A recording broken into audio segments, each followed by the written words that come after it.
Pinagbabato, pinagsisipa at hinarangan ng ilang kalalakihan ng isang van sa EDSA. Sinubukan daw kasi nitong takasan ang nabanggang motorsiklo. Ang nahulikam na tagpo sa pagtutok ni Tina Panganiban Perez. Viral na ang videong ito ng isang van sa EDSA na basag-basag ang mga salamin.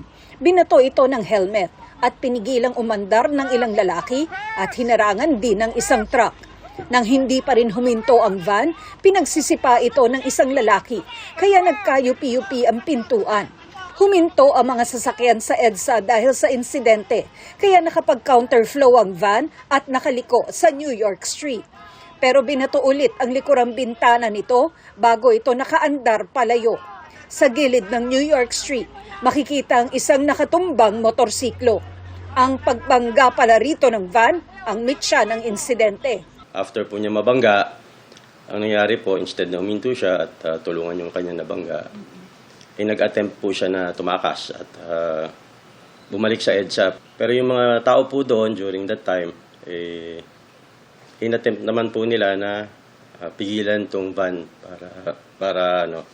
para umalis. Inimbestigahan na ang insidente na nangyari alas 9:10 kagabi bago pa nag-viral ang video. Habang lumalayo ang driver ng van, kita sa video na may nakapulot ng plaka nito. Pero hindi nakatakas ang driver ng van. Nung nakaalis po siya, agad pong naitawag sa ating kapulisan at yung pong mga personnel, mga patroller po ng Police Station 7, na-intercept po siya at na-aresto po yung ating driver at tinurn over po sa traffic sector for summoning. Ayon sa Quezon City District Traffic Enforcement Unit, inisyuhan ng ticket ang driver ng van para sa reckless driving. Nasa pangangalaga naman ng DTEU Traffic Sector 4 ang van.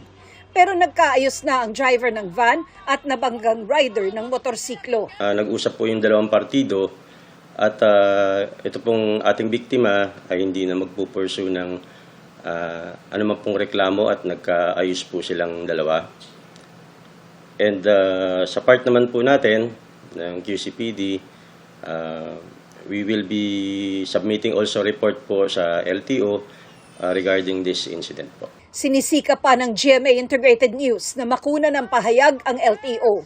Pero may pananagutan ba ang mga bystander at motoristang pinigilang makalayo ang driver ng van? Possible po na magkaroon sila ng kanilang liability. Pero po yung driver ay hindi na rin po nagsampa ng kaukulang demanda o reklamo po laban sa mga taong ito at sa sasakyan po.